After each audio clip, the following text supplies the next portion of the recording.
오늘은 말씀의 권능 다섯 번째 시간으로요, 단련하는 권능이라는 제목으로 말씀을 증언하겠습니다. 이제 오늘날 사람들은요, 자신의 육체를 단련하는 이런 데에 많은 시간과 에너지를 이제 씁니다. 그래서 이제 피트니스 센터에 가시면요, 뭐 하체 단련 기구가 있고, 뭐 상체 단련 기구가 있고, 또 우리 팔 근육 여러 가지 기구가 있습니다. 복근 단련용 기구도 있습니다. 여러 또 기구들이 있고 여러 프로그램이 있습니다.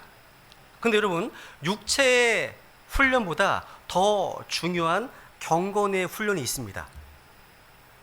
주님께서 명령하셨습니다. 그죠? 여러분, 아무리 좋은 신체를 타고났다 하더라도요, 몸을 계속 단련하지 않으면 점점 약해져 가고 점점 퇴화하기 마련입니다.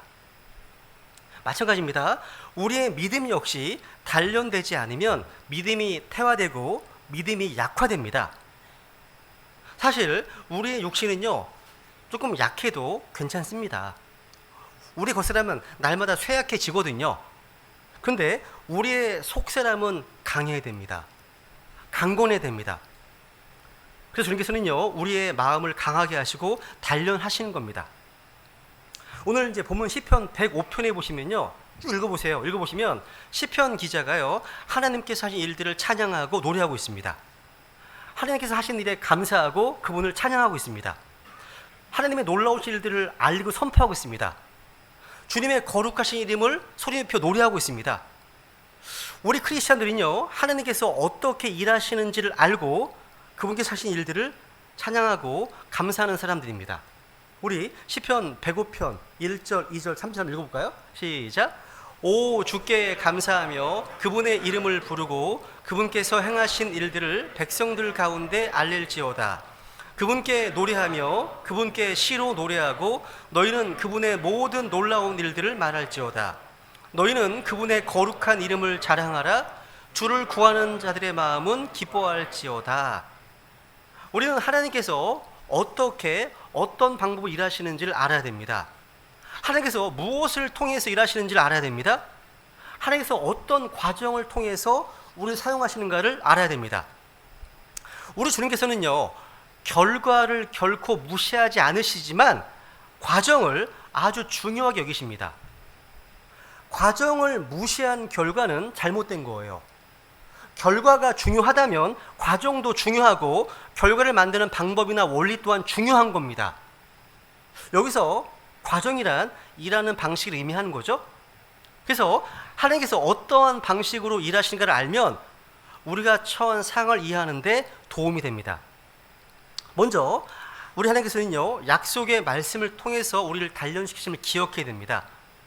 제가 지난 시간에 이어서 다시 요셉이라는 인물에 초점을 맞추어서 좀 묵상해 보려고 하는데요, 오늘 이 본문 말씀은 요셉의 생일을 아주 짧게 묘사한 구절입니다. 여기 보시면 그분께서 한 사람을 그들보다 앞서 보내셨으니 곧 요셉이라. 그가 종으로 팔려도다. 그들이 그의 발을 족쇄로 상하게 하고 그를 쇠 안에 넣어두되 그분의 말씀이 임할 때까지 그리하였도다. 주의 말씀이 그를 단련하였도다 되었습니다. 오늘 본문 가운데요, 19절 말씀이 저의 시선을 오랫동안 머물게 했습니다. 19절 말씀이요, 주의 말씀이 그를 단련하였도다. 주님께서는요, 자신의 말씀이 임할 때까지 요셉을 단련시키셨다고 말씀하십니다. 여기서 이 그분의 말씀이란 하나님께서 요셉에게 미리 약속하신 말씀을 의미하는 거예요. 그 부분은 앞에 이제 있는 시편 105편 5절 10절까지 보시면 그 내용입니다. 하나님께서는요, 약속의 말씀을 주시고 그 언약을 이루시는 하나님이십니다. 그래서 창세기 15장을 보시면요, 주님께서 아브라함과 언약을 맺으실 때 땅에 대한 상속에 대한 언약을 주시고 또 그의 씨를 하늘의 별과 같이 많게 하시겠다 약속하셨습니다. 또 그 후손이요, 자기들이 소유가 아닌 땅에서 400년 동안 괴롭힘을 당한 후에 큰 재물을 가지고 나올 것이다 말씀하셨습니다. 이 하나님의 약속은 다 좋은 거예요. 좋습니다. 축복의 약속입니다. 좋잖아요. 근데 그 축복은요, 궁극적인 축복입니다. 즉 하나님께서는요, 아브라함과 그 후손에게 아무 시련이나 고통이 없을 것이라고 약속하신 적이 없습니다. 그러니까 시련과 괴로움은 있지만 궁극적으로 하나님의 복이 임한다. 주님의 언약이 이루어진다 말씀하시는 겁니다. 우리가 하나님의 약속의 말씀과 관련해서 기억할 것이 있습니다. 하나님의 약속이요 하루아침에 이루어지는 것은 아니라는 사실입니다. 즉 하나님의 약속과 그 약속의 성취 사이에는 기다림이 필요합니다.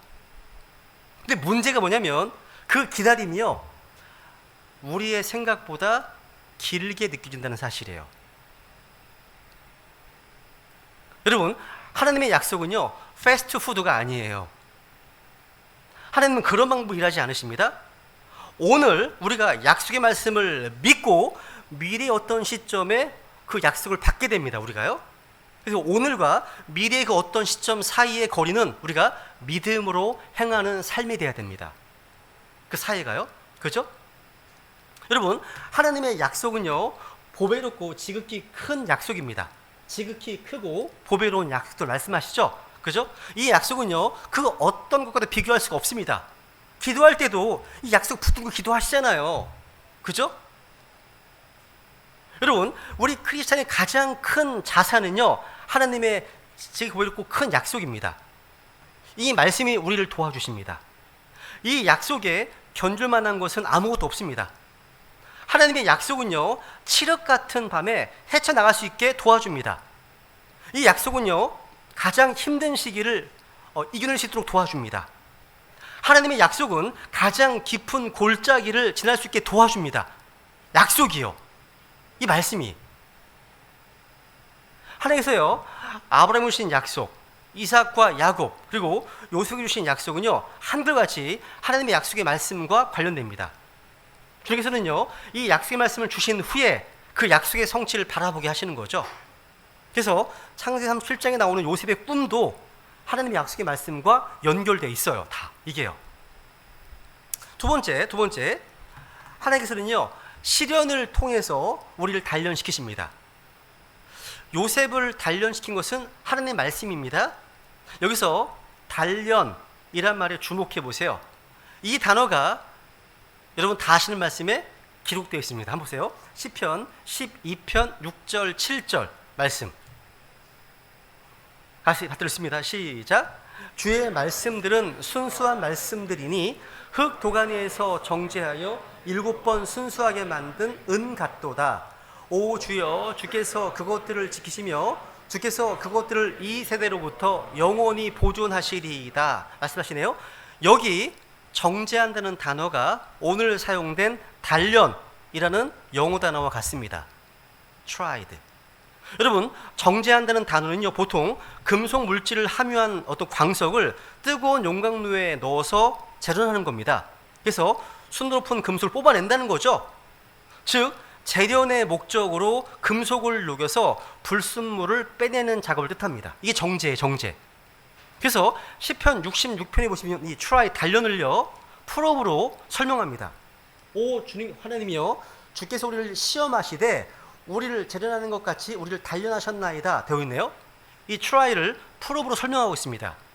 즉 이 단어는요 증명하다, 입증하다, 검증하다, 시험하다, 실험하다 뜻을 가지고 있습니다. 다시 말해서 단련이란 어떤 게 뭐냐면 재련의 과정을 거친 후에 금속의 품질을 시험해서 불순물이 충분히 제거되었을 때 합격 판정을 내린 것을 의미합니다. 즉 검증 과정을 거쳤다는 뜻이에요. 여러분, 순수한 말씀이고 완전한 말씀인 성경조차도 주님은 단련된 말씀이라고 하시는 거예요. 단련된 말씀이래요. 그래서 사무엘하 22장에 보시면요 하나님으로 말하건대 그분의 길은 완전하고 주의 말씀은 정제되었나니, 따라해보세요. 주의 말씀은 정제되었나니. 이게 is tried, 단련되었단 말이에요. 이게요. 그러니까 우리 손에 들린 이 하나님의 말씀은 철저하게 단련되어서 순수한 은과 같이 된 겁니다. 은을 단련하듯이 주님께서는 주님의 말씀을 7번이나 단련해서 순수하게 하셨습니다. 여러분, 우리가 읽은 이 성경은요 오랜 세월을 통해서 온갖 비평과 악담과 모욕을 받고 공격을 받았습니다. 하지만 그런 과정을 통해서 성경은 과학적으로, 역사적으로, 신학적으로, 고고학적으로, 언어학적으로 어떤 관점에서 보아도 오류가 없는 완전한 하나님의 말씀이라는 것을 입증되었습니다. 여러분, 종교 경전들 가운데 이 성경과 같이 공격받고 시험받은 책은 아무것도 없습니다. 어떤 종교 경전도요, 성경이 받은 공격의 100분의 1만 테스트한다 하더라도요, 오류가 금방 드러날 거예요. 그러니까 그 모든 책들은요, 오류와 거짓으로 점철된 모순 투성이기 때문에요. 그런데 우리 주님께서는요, 성경을 단련되도록 두셨고 더 이상 누구도 이 성경에 의문을 제기하지 못하도록 만드셨습니다. 하나님의 말씀이니까 당연하죠, 그죠? 성경님이 충분히 단련되었기 때문에요, 아무도 어떤 말 입을 다물어야 되는 거죠. 주님께서 물으시면 답변을 못하잖아요. 사람들이 똑같은 일이 벌어지는 겁니다. 그러니까 성경을 비판할 수는 있지만 반박할 수 없는 책이 되었다는 거, 이 책이요. 여러분, 기록된 말씀으로서 이 성경이 단련을 받은 것처럼 성육신하신 말씀이신 예수 그리스도께서도 역시 단련을 받으셨습니다. 그래서 우리 주님께서 산돌, 리빙스톤, 산돌이신데요, 그들은 단련받은 돌로 언급되어 있습니다. 이사야서 16절 읽어볼까요? 시작. 그러므로 주 하나님이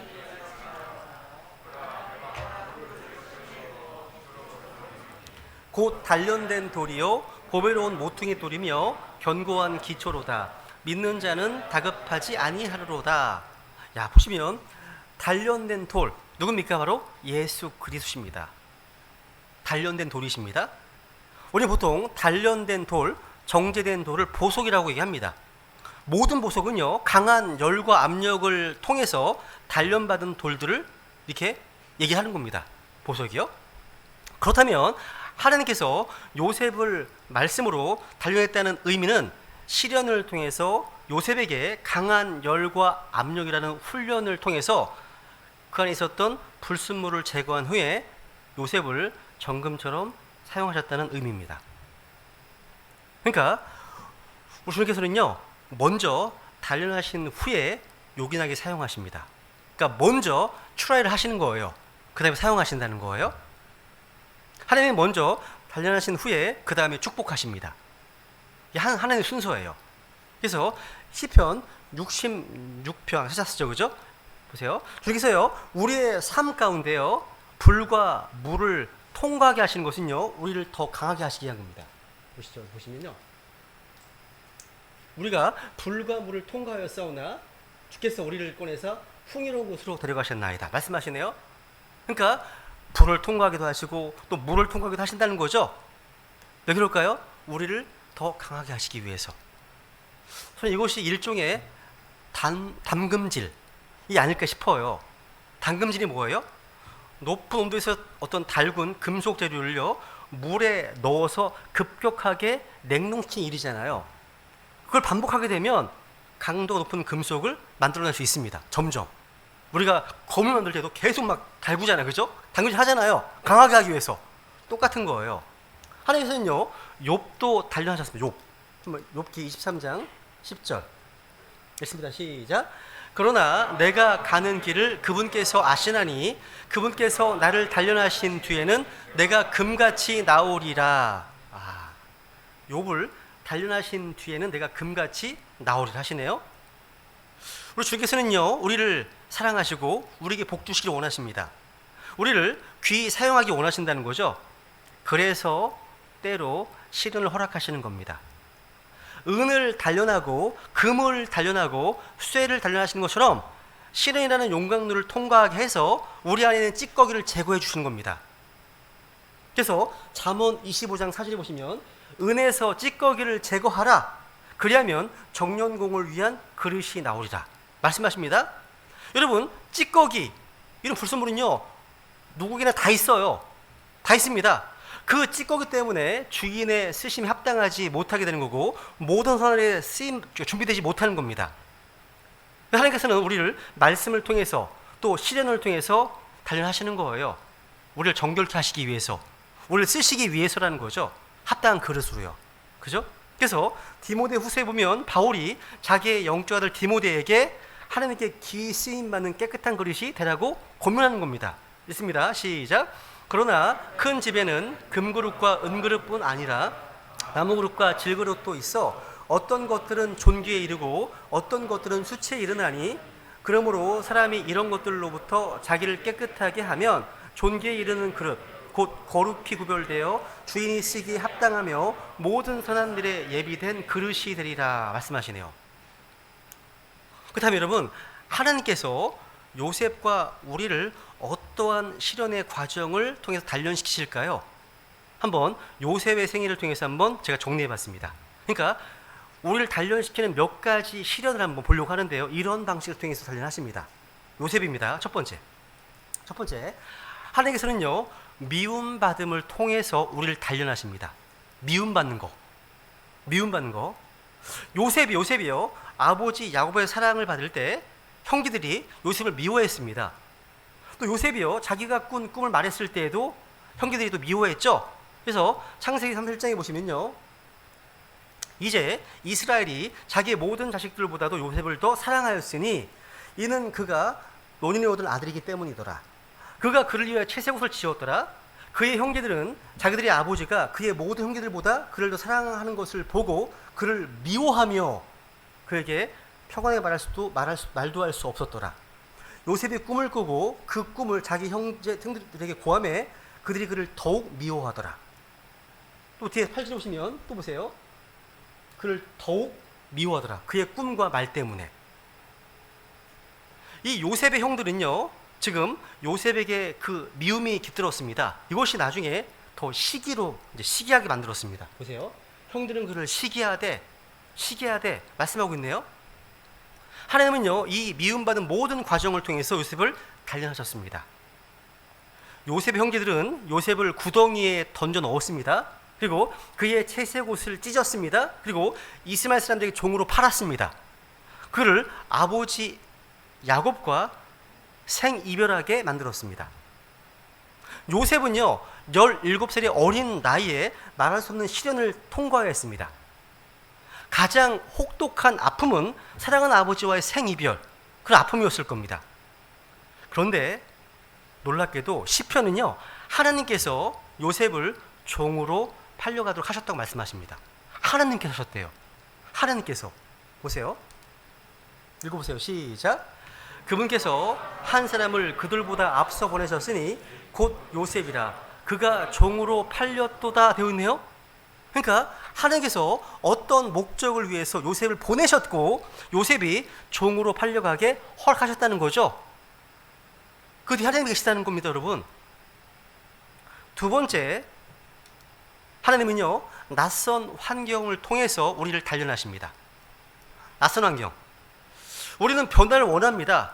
그런데 변화를 싫어해요. 변화를 원하면 변화를 싫어합니다. 뭔가 안주하기 원합니다. 그렇지만 안주하기만을 원하면 결코 성장할 수가 없습니다. 우리가 성장한다는 것은요, 변화한다는 겁니다. 근데 변화하려면 뭔가 낯선 환경에 처하는 어떤 모험이 필요해요. 문제는 우리가 그런 모험을 원치 않기 때문에 하나님께서 정말 달갑지 않은 사람들을 통해서 낯선 환경으로 우리를 인도하신다 있습니다. 요셉은요, 순식간에 이집트로 끌려갔어요. 여기 창세기 39장 1절에 보시면 요셉이 이집트로 끌려 내려가매 파라오의 직무 수행자로 호위 대장인 이집트 사람 보디발이 그를 거기로 끌고 내려간 이스마엘 족속의 손에서 그를 산이라 되어 있네요. 요셉은요, 하루아침에 낯선 곳에서 새날을 맞이합니다. 낯선 곳에서 낯선 사람들을 만납니다. 낯선 언어를 접하고 또 낯선 문화를 마주하는 거예요.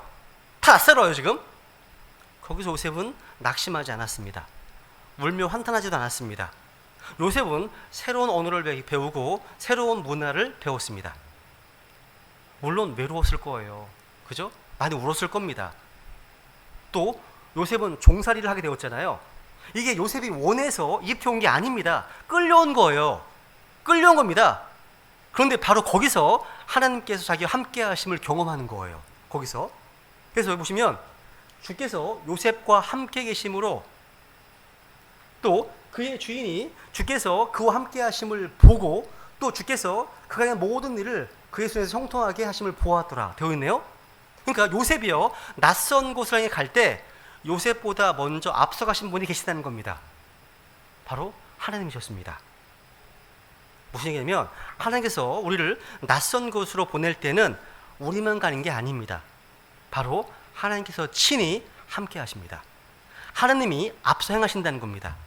이게 이스라엘 백성들을요, 광야에서 인도하실 때 그들을 가나안 땅으로 들어가게 하실 때에도 그리하셨습니다. 그래서 신명기 1장 30절에 보시면 너희보다 앞서가시는 주 너희 하나님께서, 다시 한번 너희보다 앞서가시는 주 너희 하나님께서, 또 30절 보시면 그분은 길에서 너희보다 앞서가시며 말씀하시네요. 그러니까 낯선 곳, 낯선 환경, 낯선 경험, 그리고 낯선 사람을 너무 두려워하지 마십시오. 하나님께서 우리를 단련하시는 과정임을 깨달으시라는 거죠. 이 모든 과정을 맞이하시고 그 과정을 통해서 배우라는 거죠. 주님께서 우리보다 앞서가시는 것을 경험하려면 자신과 주님과의 관계가 바르게 설정되어 있어야 됩니다. 하나님과의 관계가 바르다면 주님께서 우리보다 앞서 인도하시고 우리를 위해서 일하심을 경험하게 될 것입니다. 세 번째, 우리 어떻게 단련하시냐면 하나님께서는요, 억울한 일을 통해서 우리를 단련하십니다. 억울한 일. 한번 생각해 보세요. 하나님은요, 요셉에게 억울한 일을 당하도록 허락하셨습니다. 요셉이요, 보디발의 집에 종으로 팔려왔을 때 억울했을 겁니다. 요셉이 자기 형제들에게 뭐 잘못한 게 있었나요? 아버지의 사랑받은 것? 이건 요셉이 선택한 게 아니잖아요. 아버지가 편애하신 거지. 그죠? 그리고 꿈도 자기가 꾸기도 선택한 게 아니잖아요. 꾸게 하셨지. 얼마나 억울합니까 이게? 요셉이 야심을 펴는 겁니까 이게? 아니잖아요 여러분. 그죠? 하나님이 요셉의 꿈을 주셔서 받았을 뿐입니다. 그런데 형제들은 요셉을 미워하고 시기해서 그를 이스마엘에 팔아버렸습니다. 그리고 다시 그를 보디발의 집에 팔았습니다. 그런데 요셉의 억울함을 대변해 줄 사람이 아무도 없네? 아무도 없습니다. 제가 지난주 설교에서 말씀드렸던 것처럼요, 요셉이 보디발의 아내 유혹을 물리쳤을 때 다시 한번 억울한 일을 당하잖아요.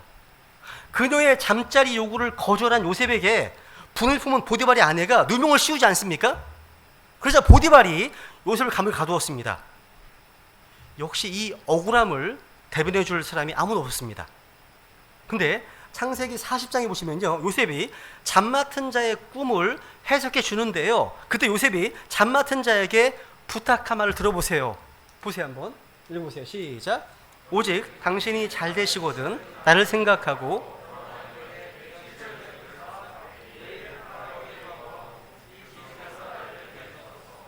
참으로 나는 히브리 사람들의 땅에서 몰래 끌려온 자로서 여기서도 그들이 나를 감옥에 가둘 일은 하나도 행하지 아니하였나이다 하니라. 야, 좀 억울하지 않았을까요? 그죠? 우리도 살다 보면 억울한 일을 당합니다. 우리 주위에도요, 거짓, 모함 이런 걸로 해서 억울한 일을 당하는 일들 종종 보고 듣게 됩니다. 말도 안 되는 고소를 당하기도 하고 심지어는 감옥에 들어가는 경우도 있습니다. 요셉이 바로 그런 케이스였습니다. 바울도 그런 시련을 당했습니다. 여러분, 억울한 일을 당해보셨습니까? 오해를 받거나 모함을 받은 적 있으십니까? 정말 힘들 겁니다. 힘들어요. 뭔가 깊은 수렁에 빠진 느낌입니다. 진흙탕에서 호적거리는 느낌일 겁니다.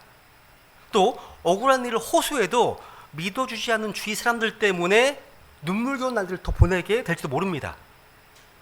그때 우리가 할 수 있는 일은요, 하나님을 신뢰하는 겁니다. 하나님께 우리의 억울함을 호소하고 하나님께서 모든 상황을 풀어주시도록 간구하는 겁니다. 그리고 기다려야 됩니다. 기다려야 됩니다. 사람과 맞서려고 하지 마십시오. 그건 어리석은 일입니다. 하나님의 행하심을 믿고 하나님의 타이밍을 신뢰하셔야 됩니다. 하나님께서는요, 그 시련의 과정을 통해서 우리 안에 있는 찌꺼기, 우리가 스스로 알지 못하는 그 찌꺼기들을 제거하시는 겁니다. 네 번째요. 하나님께서는요, 고립을 통해서 우리를 단련하십니다. 고립. 요셉이 받은 시련은요, 한마디로 고립의 시련이었습니다. 사랑하는 아버지와 형제들로부터 분리되어서 보디발 집에 들어갔을 때요, 모든 것이 낯설고 두려웠습니다. 나중에 감옥에 가셨을 때도요, 요셉은 극심한 고립의 고통을 겪었을 겁니다. 보디발의 집에서 종살이 할 때도요, 고립된 상태였습니다. 종의 신분으로 도망하다가 발각되면 죽은 목숨이거든요. 그때요. 하지만 요셉은요, 보디발의 집에서 인정받습니다. 비록 종의 신분이었지만 그 집과 모든 소유의 감독자가 되어서 상당한 자유를 누렸습니다. 그런데 보디발의 아내의 유혹을 거절한 결과 그나마 누리던 모든 것을 다 빼앗기고 깊은 감옥에 갇혔습니다. 무려 감옥에서 2년 동안을요. 2년 동안을요. 요셉의 모습을요, 시편 이렇게 기록하고 있습니다. 보세요. 보시면 그들이 그의 발을 족쇄로 상하게 하고 그를 쇠 안에 넣어두되. 하나님은 때때로요, 우리를 요셉처럼 어떤 고립의 상황 속으로 몰아넣으십니다. 근데 바로 그곳에서 하나님은 놀라운 일을 행하십니다. 그러니까 요셉의 생애를 묵상해 보세요. 한번. 보디발의 집에서 고립의 과정을 거치고 감옥에서 고립의 과정을 거치는 중에 요셉은 성장했습니다. 성장했습니다. 그러니까 고립의 기간이 좋은 곳은요, 뭔가에 집중할 수 있다는 뜻입니다. 여러분, 이 세상에서요, 가장 아름다운 작품들은요, 이런 시련과 고립의 과정을 통해서 쓰여졌습니다. 여러분, 성경 다음으로 가장 많이 읽힌 책, 철로역정이라는 책이 있습니다. 이 철로역정의 이 책은요, 어떻게 나오게 됐습니까? 비단옷 걸친 어떤 귀공자가 그냥 화려한 소파에 앉아서 썼습니까, 이게요? 그게 아니에요, 여러분요. 거리에서 복음을 전했다는 죄목으로 죄수가 되었던 천재, 비범한 천재였던 존 버년이 영국의 베드푸드 감옥의 축축한 지하 감옥벽에서 쓴 겁니다. 거기서 나온 거예요, 여러분. 여러분, 수많은 사람들이요, 감옥이란 고립된 환경에서 자신을 단련하고 글을 쓰는 가운데 훌륭한 하나님의 사람이 되었습니다. 바울 선생도 옥중서신 기억해 보세요. 그죠? 그러니까 우리에게 고립의 시기가 주어진다면 그 기간을 낭비하지 마시기 바랍니다. 오늘날 사회적 거리두기의 시기, 고립의 시기, 격리 시기도 마찬가지예요. 이 기간을 허비하지 마시기 바랍니다. 주님 관계를 다시 새롭게 하시고 말씀 속으로 깊이 들어가는 시간으로 삼으시면 좋겠습니다. 만약 우리가 어디에도 할 수 없고 또 어떤 일도 할 수 없는 상황에 직면해 있다면 요셉처럼 고립의 시련을 통과하고 있다는 그 생각하시기 바랍니다. 그리고 그 시간을요, 기도의 기회로 삼으시고 영혼을 준비하는 그런 기회로 삼으시기 바랍니다. 네 번째, 다섯 번째로요. 하나님은요, 기다림을 통해서 우리를 단련시키십니다. 기다림. 아마 가장 힘든 게 이게 아닐까 싶어요. 가장 힘든 과정입니다. 여러분, 은과 금 그리고 쇠를 단련하는데 가장 중요한 것은 뭐냐면 기다리는 겁니다. 찌꺼기가 온전히 제거될 때까지 기다려야 됩니다. 우리 주님께서 합격이라고 판정하실 때까지 기다려야 됩니다. 요셉은 잘 기다렸습니다. 때가 차기까지 잘 기다렸습니다. 하나님 말씀이 임할 때까지 기다렸습니다. 읽어보세요, 같이. 시작. 그분의 말씀이 임할 때까지 그리하였도다. 그의 말씀이 그를 단련하였도다. 그분의 말씀이 임할 때까지예요. 내가 생각하는 기한 때까지가 아닙니다. 그분의 말씀이 임할 때까지입니다. 중요한 것은 끝까지 견디는 거예요. 여러분, 마귀의 전략은요, 견디긴 하지만 끝까지 견디지 못하게 만드는 겁니다. 어제 주일학교 교사들이요, 산 책 중에 스크루테이프에 편지라는 책이 2권이나 있어요. 2권. 괜히 사는 것 같지 않아요, 그 책? 그죠? 되게 어두움의 책인데, 그 책이. 이 책이요. 이 책은요, 고참마귀가 신참마귀에게 그리스도인이 되지 못하게 하는 전략을 가르친 장면이 나오는 겁니다. 그중 하나가 하나님의 구원이 이르기 직전에 포기하게 만드는 겁니다. 구원받기 직전이에요. 뭔가 포기하게 만드는 겁니다. 그리고 구원받았다 하더라도요, 얼마간의 헌신을 허락하더라도 끝까지 신실하게 또 전적으로 헌신하는 것은 막으라는 겁니다. 그러니까 기다리는 것은 막을 필요는 없지만, 그러니까 끝까지 기다리는 것은 막으라는 겁니다. 적절하게 기다리게 한 다음에 결정적인 순간에 그 기다림을 포기하게 만들려고 지시하는 겁니다. 이게 마귀의 전략 중 하나입니다. 또 참 웃기죠, 그죠?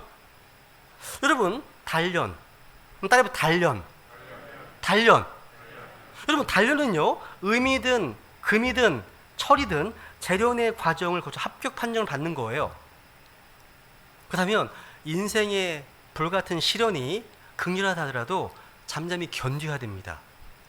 견디라는 거예요. 그래서 히브리서 12장 11절 보세요. 12장 11절 읽겠습니다. 시작. 이제 어떤 징계도 그 당시에는 기쁘게 보이지 아니하고 슬프게 보이나 그럼에도 불구하고 나중에는 그것으로 말미암아 단련된 자들에게 그것이 의의 화평의 열매를 맺느니라.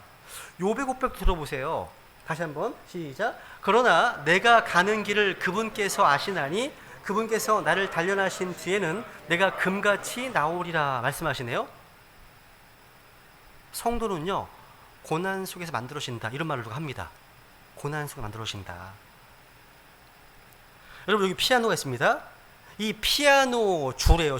피아노 줄에요, 11톤의 압력이 가해져야 그 피아노가 조율된다고 합니다. 하나님께서 여러분을 하늘의 선율과 완벽히 조화되도록 조율하실 겁니다. 그러려면 그 압력을 견뎌내셔야 됩니다. 여러분, 우리가 시련을 당하는 동안에는요, 그 이유를 깨닫지 못합니다. 잘. 시련이 끝나면 그때 가서 알게 되는 거죠. 하나님께서는요, 시련이 어떤 지나간 자리에서 우리 안에 정금 같은 인격을 보기 원하십니다. 단 시련의 유익보다 중요한 것은 바로 하나님의 말씀입니다. 요셉을 요셉되게 만든 것은 시련이 아니라 말씀이었거든요. 수많은 사람들이요, 시련을 당했다고 다 요셉 같은 인물이 되지 못합니다. 무엇이 차이를 만들어낼까요? 바로 말씀입니다. 말씀입니다. 시련의 순간마다 요셉 앞에는 말씀이 있었거든요. 말씀. 그러니까 시련보다도 중요한 것은 바로 하나님의 말씀이라는 거죠. 저는 시련이나 어떤 그런 역경을 예찬하려는 것이 아닙니다. 하나님의 말씀이 우리를 단련하고 우리를 정결케 하고 우리를 빛나게 한다는 그 사실을 전하고 싶은 겁니다. 이 말씀으로 연단을 받을 때 하나님께 요긴하게 쓰임받을 수 있다는 사실을 증언하고 싶은 겁니다. 요셉을 다시 한번 생각해 보세요. 여기서는 요셉을요, 이집트의 왕자에 합당한 인물로 훈련시키고 계셨습니다. 훈련 과정이었다는 거죠. 시편 100편 19절 한 번 더 읽고 이 말씀 읽고 마치겠습니다. 읽습니다. 시작. 그분의 말씀이 임할 때까지 그리하였도다. 주의 말씀이 그를 단련하였도다. 요셉을 단련한 것은요, 고생스러운 옥살이가 아니라 주의 말씀이었습니다. 여러분, 하나님의 약속은 반드시 성취가 됩니다. 그렇지만 하루아침에 성취되는 것은 아닙니다. 약속과 성취 사이에는 우리가 할 일이 뭡니까? 기다리는 겁니다. 기다리는 일입니다. 여러 가지 시련이 있겠지만 우리가 인내하고 기다리면 반드시 복된 날이 올 겁니다. 우리 이 시간 하나님이 약속하신 것은 반드시 이루어진다 믿으시기 바랍니다. 다만 그날까지 주의 말씀을 붙잡고 우리에게 다가오는 그 시련을 온전히 이겨내서 정금 같은 인물이 될 수 있도록 결단하시면서 주님께 은혜를 구하겠습니다. 기도하시겠습니다.